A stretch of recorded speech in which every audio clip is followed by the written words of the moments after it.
My fiancée cheated on me with a friend, then accused me of moving on too fast.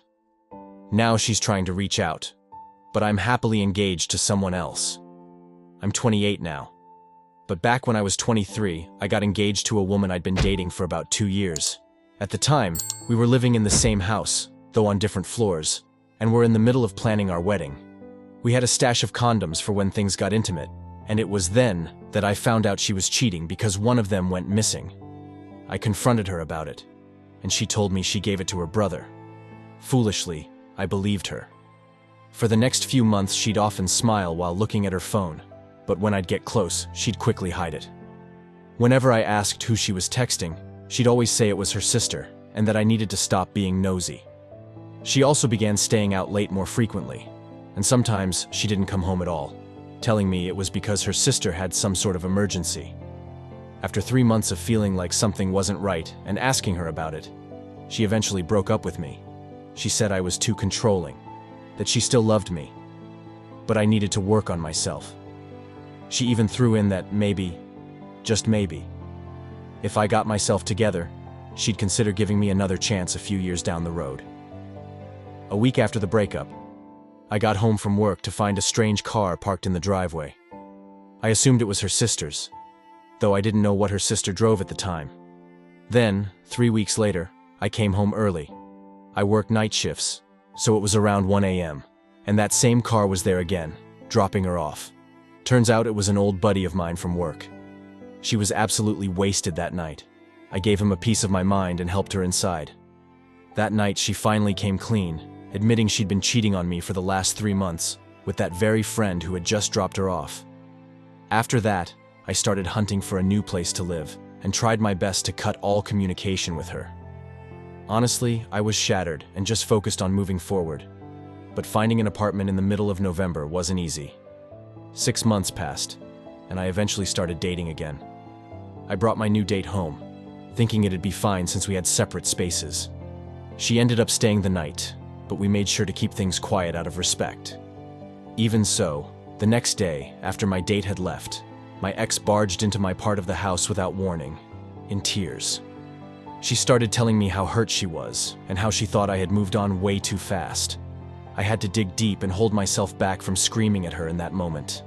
A month later, I was finally able to move out and completely cut ties with her. After about a year of no contact, she somehow managed to reach out to me through Facebook. I opened the message, and it was a 6-paragraph rant, the first words being, "You're a manipulative piece of shit." I didn't bother reading the rest.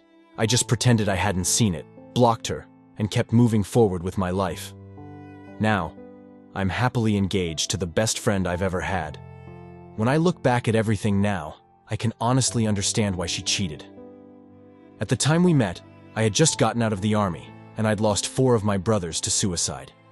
Truth is, I wasn't in the right headspace to be dating, let alone getting engaged. Things between us felt good, really good, and we rushed into everything too fast. And while I'm not proud to admit it, I wasn't a great partner to her. I was controlling because I was insecure. I always had to know where she was going, who she was hanging out with, and I'd constantly text her while she was out. Looking back, I can see how I must have made her feel smothered. I'm proud to say that I'm not that way with my current partner. That whole first engagement taught me a lot about what I need in a relationship and about the person I don't want to become. I even went to therapy for 2 years to work through the trauma of losing my friends, and how that pain had turned me into a controlling person. That said, even though I've owned up to my mistakes, it doesn't excuse what she did. I still don't think I deserve to be cheated on. In my opinion, if you ever reach a point where you feel like you need to cheat, then you should just break up. And if you're someone who says, "But I love them," no, you don't. If you feel a need to cheat, that's not love, it's possession. What you love is having them as an option, just in case. Now, I get that not all cheating comes from a place of malice. Sometimes it happens when you're drunk or after a big fight, or because of some other situation that wasn't meant to cause hurt. We're all human. We're all learning. If you truly regret what happened, you need to forgive yourself. I'm not here to make anyone feel worse or heap guilt on them. Therapy can really help if you go in with an open mind, and I sincerely hope that both people who cheat and those who've been cheated on find the healing they need. With my current fiancée, we were both insecure when we first got together, and trust didn't come easily. So, we set up rules for each other, and we even got apps to monitor our phone activity and locations. But the key difference is, not once did she make me feel small for needing that, and I never made her feel bad either. We were on the same page from the start. Now, 4 years and 6 months later, there's no one on this planet I trust more. So I'd say, be patient and be careful with who you choose to trust. Whether you're thinking about cheating or you've been cheated on, just be honest with yourself and your partner. Ask yourself, what do I really want? What don't I want?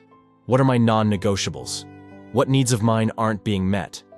Most importantly, trust your gut. If something's bothering you, talk to your partner about it.